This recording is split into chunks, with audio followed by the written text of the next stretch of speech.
આપણા મિત્રો, આપણા જાણીતા સર્કલના બધાનું આપણે સારું કાર્ય કરતા હોય, નાનામાં નાનું કાર્ય આપણે એનું કરતા હોય, એના માટે થઈને આપણે ઘણી વખત ઘસાતા હોય, એનું કોઈ પણ કાર્ય સારું થતું એવી આપણે મહેનત કરતા હોય, આપણાથી મદદ થતી હોય એટલી કરતા હોય, આપણે ટાઈમ કાઢીને ઘણી વખત આપણું શેડ્યુલ એકદમ ટાઈટ હોય, આપણે નવરા ન હોય, પણ છતાંય એ મારો છે ને એવી ગણતરી કરીને આપણે ટાઈમ એના હાટું કાઢતા હોય, આપણે ટાઈમ કાઢીને એનું કાર્ય કરતા હોય અને કરવું જોઈએ.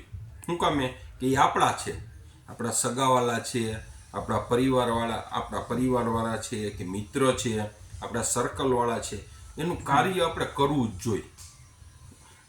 આપણે લાગણીના સંબંધો હોય એનું કાર્ય કરવું જોઈએ. પણ એમાંથી 1% કે 2% એવા વ્યક્તિ નીકળતા હોય છે કે આપણે એનું ખૂબ સારું કાર્ય કર્યું હોય, ખૂબ એનામાં ધ્યાન દીધું હોય, એનું ઘણું કામ કર્યું હોય, પણ એક વખત આપણે એને ના પાડીએ અથવા તો આપણાથી એક વખત એનું કંઈક જરાકમતું કાર્ય નબળું થઈ જાય અથવા ન કરી શકીએ ત્યારે હે ને એ લોકોને આમ બગડી જતા હોય છે.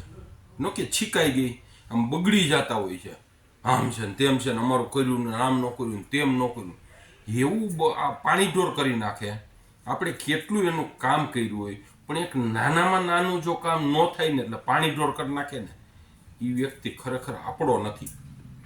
જો એ આપણો હોય ને તો એને કદર હોય કે આ લોકોએ મારું આટલું કાર્ય કર્યું છે, તો એકાદું કાર્ય કદાચ એનાથી ન થાય એમ હોય અથવા તો એની પાસે ટાઈમ ન હોય અને ન કર્યું હોય એવું વિચારે તો આપણો હોય. પણ એવું ન હોય, અરે મારું કામ ન કર્યું, આમ ન કર્યું, તેમ કર્યું, મારા પ્રસંગમાં ટાઈમે હાજરી ન આપી, મને આમ આવી રીતે આમ ટાઈમે ન કીધું, આમ ન કર્યું.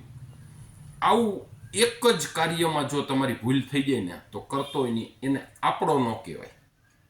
અને કદાચ આપને કોઈ એમ કહે કે ના ના એ તો એવો જ છે પણ તમારે કોઈ દી એનો ન કરાય, એનું કામ કરવું જોઈએ, એવો જ છે એટલે હું એ ગાંડો માણા હે?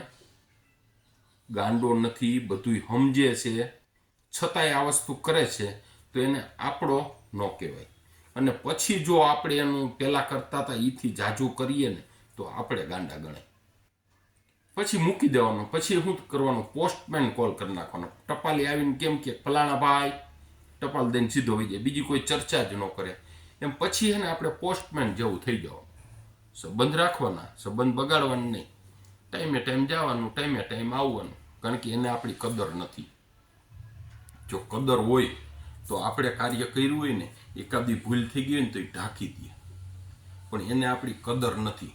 એને આપણો અંગત છે, આપણે એવું ધારીએ છીએ કે એ આપણો અંગત છે, પણ એને આપણી લાગણી નથી, એ લાગણી આપણી સમજી નથી શીખો. તો પછી એને હે ને શાંતિથી ધીમેથી મૂકી દેવાનો, સંબંધ રાખવાનો, સંબંધ નહીં બગાડવાનો, પણ ખાલી આવવા જવાનો, હા હોકારો કરવાનો, સંબંધ રાખવાનો. નક્કર આપણે ગાંડા ગણાય. જો એ ગાંડો નથી છતાંય એને ખબર પડે છે કે એ ગાંડો નથી છતાંય આપણું આવું કરે છે, તો આપણે જો એનું કાર્ય કરવા જાય ને તો આપણે ગાંડા ગણાય. એટલે પછી સાયલન્ટ થઈ જવાનું, કોઈની વાહે દોડવાનું નહીં.